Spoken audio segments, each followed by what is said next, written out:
So praise the Lord, जय मसीह की सबको। सो परमेश्वर का धन्यवाद हो आज के सुंदर समय के लिए। परमेश्वर ने एक बार फिर से आपके बीच में, आपके मध्य में आने के लिए समय दिया, सौभाग्य दिया। सो प्रभु के नाम की महिमा हो और आप सबों को मेरी ओर से जय मसीह की।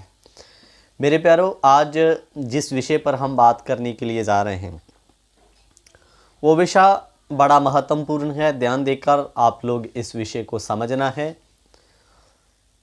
कुछ लोगों का कहना है कि यीशु मसीह चाइना में आ चुका है और वो झुंड का नाम है बिजली पूर्वी बिजली चमकती, और जिसको सर्वशक्ति मान परमेश्वर की कलीसिया के नाम से भी चाइना में लोग जानते हैं। और दूसरा एक झुंड है जो कहता है कि यीशु मसीह कोरिया में आ चुके हैं और उनकी एक पत्नी भी है, और उनके झुंड का नाम है माता यरूशलेम। मेरे प्यारो, विषय में जाने से पहले आप हमारे चैनल जाने वचन की सच्चाई को सब्सक्राइब कर लें, बेल के आइकन को दबा लें, ताकि जब भी हम कोई नया विषय या नई क्लास लेकर आए तो उसका नोटिफिकेशन आपको मिलता रहे। मेरे प्यारो, ध्यान देकर सुनना कि मैं आपको बता रहा हूं, मेरी आज से कुछ बीते समय पहले माता यरूशलेम वाले झुंड से आमना सामना हुआ। उनसे कम से कम 1 घंटा से ऊपर हमारा विचार विमर्श हुआ मेरे प्यारों। और जब विचार विमर्श हुआ तो वो कैसे वचन को मिसकोड करके लोगों को भ्रम में डाल रहे हैं, ये सारी बातें आज मैं आपके बीच में रखने वाला हूं मेरे प्यारों। और सबसे बड़ी बात कि हमारे भारत देश के लोगों को भी उन्होंने भ्रम में डाल दिया। अच्छे खासे नौजवान पढ़े लिखे उनके इस गलत शिक्षा के शिकार होकर दूसरों को भी इस शिक्षाओं के शिकार कर रहे हैं मेरे प्यारों। तो हमारे बीच में जब विचार विमर्श हुआ, क्या क्या हुआ, सारी बातें आज मैं आपके साथ में साझी करूंगा और वचन को साथ में आपके तक रखने का कोशिश करूंगा। मेरे प्यारों, सबसे पहले हमें यह बात जाननी है, यीशु मसीह एक बार शरीर में आया है, अब दोबारा शरीर में प्रभु यीशु मसीह इस धरती पर नहीं आने वाला। ध्यान देकर सुनिए, मैं आपके लिए एक वचन पढ़ना चाहता हूं। मत्ती रची सुसमाचार उसका 24 अध्याय 23 वचन से हम पढ़ेंगे। मत्ती 24 का 23।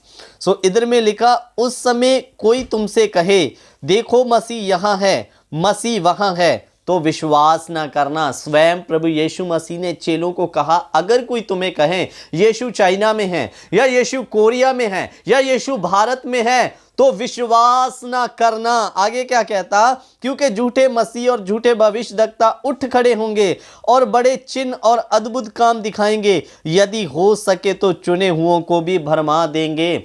आज कितने लोग ऐसी शिक्षाओं देने वालों के मध्य में फंस चुके हैं, उनकी शिक्षा के भ्रम जाल में फंस चुके हैं। मेरे प्यारों, ये झुंड बड़ी तेजी से भारत देश में भी काम कर रहा है। ये ज़्यादातर लोगों के सामने कम आता है।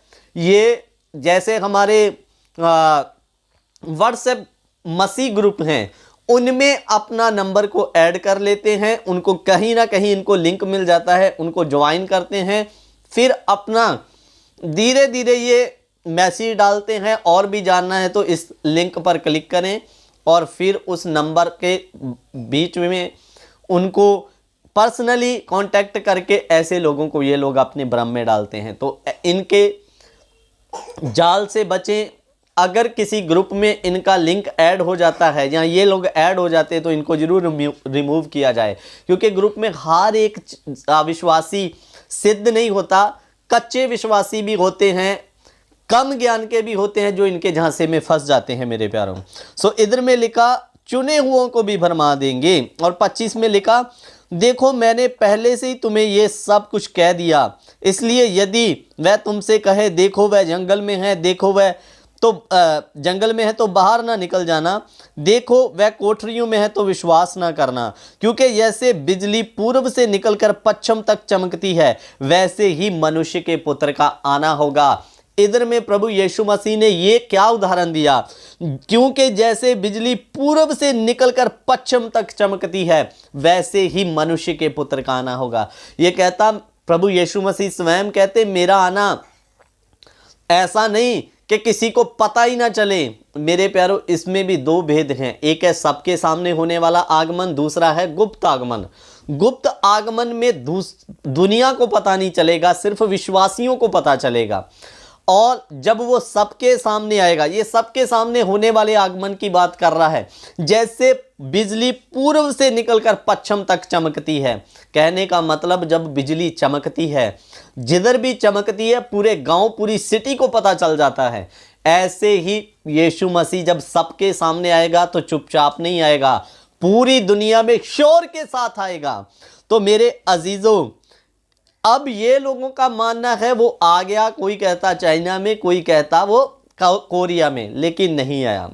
मेरे प्यारों, गुप्त आगमन में जब यीशु आएगा तो उस समय दुनिया के लोगों को पता नहीं चलेगा, लेकिन वो धरती पर नहीं आएगा, बादलों पर आएगा, तुरी फूका जाएगा, कलीसिया उठा ली जाएगी और यीशु उसे स्वर्ग में लेकर जाएगा। मेरे प्यारों, और उसके कुछ समय बाद में मसीह विरोधी आएगा, मसीह विरोधी प्रगट होगा। कुछ और प्रोसेस हैं। उसके बाद में जब यीशु सबके सामने आएगा तो फिर दुनिया की हर एक आंख उसे देखेगी। तो गुप्त आगमन के बारे में थोड़ा सा हम एक वचन देखेंगे। उसके लिए आप पढ़िए पहला थस्सलोनिकियों उसका 4 अध्याय उसका 16 वचन। क्योंकि प्रभु आप ही स्वर्ग से उतरेगा, उस समय ललकार और प्रधान दूत का शब्द सुनाई देगा, परमेश्वर की तुरी फूकी जाएगी और जो मसीह में मरे हैं वो पहले जी उठेंगे।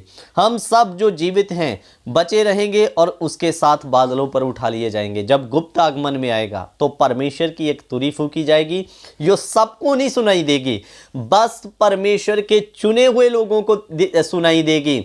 जो आज मसीहत में गलत शिक्षाओं में फंसे हैं, जो मसीह में होने के बाद बावजूद शारीरिकता के अनुसार जीवन जी रहे, उन्हें भी नहीं सुनाई देगी, उसे ही सुनाई देगी जो तैयार होगा।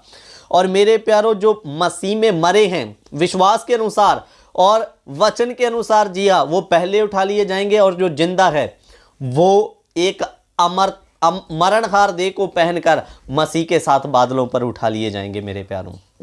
और अब गुप्त आगमन में यीशु धरती पर नहीं आने वाला है, बादलों पर आएगा, कलीसिया बादलों पे उठाई जाएगी, उधर से स्वर्ग आरोहण।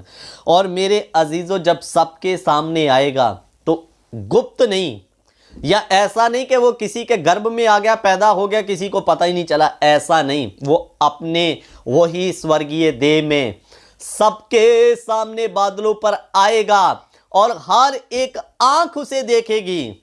और मेरे प्यारों, जब वो सबके सामने आएगा, इस धरती पर वो आएगा, न्याय होगा, शैतान को दंड दिया जाएगा और मेरे प्यारों बहुत कार्य प्रभु करेगा।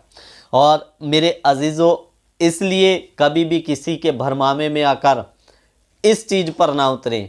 मैं आपको बता दूं, जब हमारा उस मादा यरूशलेम वालों के साथ में विचार विमर्श हुआ तो उन्होंने कहा वो कोरिया में आ गए हैं करके। तो मैंने उनको कहा कि प्रभु यीशु मसीह तो बादलों पर आने वाले हैं, तो अब आपसे तो हम सुन रहे हैं, हमें तो पता ही नहीं। और वैसे भी जब यीशु आएगा कलीसिया को ले जाने के लिए तो वो तुरी फूकी जाएगी और सबको सुनाई देगी, और आप लोग कहते हैं कि वो आ गया। और दूसरी बात, वो शरीर में नहीं आने वाला, वो तो बादलों पर आएगा। और उन्होंने कहा जैसे बाइबल में हर बात दृष्टांत में की गई है, इसलिए बादल का दृष्टांत शरीर के साथ किया गया है। मैंने प्रूफ मांगा, 2 प्रूफ, कहाँ बादल को शरीर कहा गया। उन्होंने 1-2 आयतें दी जिससे कुछ भी साबित नहीं हुआ। मेरे अजीजों, फिर ऐसे करके हमने बहुत सारे वचन लिए। देखो, मसीह शरीर में अब नहीं आने वाला। जब आएगा गुप्त आगमन में तो विश्वासियों को पता चलेगा। जब सबके सामने आएगा तो पूरी दुनिया, अन्य जाति सब उसे देखेंगे करके। और तुम लोग कहते हो कि वह चुपके से आ गया करके। फिर मेरे प्यारों, 1 घंटा विचार विमर्श होने के बाद में उन लोगों को वहाँ से भागना पड़ा, अंधेरा हो गया है, हम जाने वाले हैं। और लास्ट में उनका एक बंदा हमें एक बात कहकर चला गया कि पवित्र वस्तु कुत्तों को ना दो। उसका कहने का मतलब तुम्हें समझ नहीं है, इसलिए तुम्हारे आगे मोती फेंकने का कोई फ़ायदा नहीं। तो मेरे प्यारों, लेकिन हमने उनको हाथ जोड़ा, आप जाइए, हमने कुछ नहीं कहा। और अगर हो सकता तो मैं ऐसे भी बोल सकता था यही सेम वचन तुम पर भी लागू होता है, लेकिन नहीं कहा। मेरे अजीज़ों, ऐसे ही ये 4-5 व्यक्ति मिलकर आते हैं और जो कम ज्ञान के विश्वासी हैं, सेवक हैं, उनको 5-6 लोग मिलकर, उधर में विश्वासी एक रहेगा, ये 5 होंगे, पांचों के पांचों आपसे सवाल करेंगे और आपको कंफ्यूज कर देंगे। मेरे प्यारों, ऐसे झुंडों से सावधान रहें। यीशु मसीह कोरिया या चाइना में आया नहीं है। यीशु मसीह अब देह में नहीं आने वाला। और ये तो माता यरूशलेम वाले कहते हैं उसकी पत्नी भी है, और उसी को माता यरूशलेम का नाम दिया जाता है। और फिर कहते हैं यीशु मसीह की दुल्हन है। प्रकाशित वाक्य की आयत को कोड करते हैं, यहाँ लिखा दुल्हन कह रही है आ करके, और कहते हैं ये यीशु मसीह की पत्नी है, जो कोरिया में जो प्रभु आया है शरीर में, वहाँ उसके बच्चे भी हैं, पत्नी भी है। ऐसे करके गलत वचनों को गलत कोड करके लोगों को भ्रम में डाल दिया, और कितने लोग इनके भरमामे में आकर बहक भी चुके हैं। मेरे अजीज़ों, यीशु मसीह देह में नहीं आने वाला। गुप्त आगमन में जब आएगा तो वो धरती पर नहीं, बादलों पर तुरी फूंकते ही कलीसिया उठा ली जाएगी, बदल जाएगी। तुरी का शब्द चुने हुओं को सुनाई देगा, बाकी सबको नहीं देगा। लेकिन जब सबके सामने आएगा तो हर एक को तुरी का भी शब्द सुनेगा, और यीशु मसीह सबको बादलों पर दिखेगा भी। यही है फ़र्क।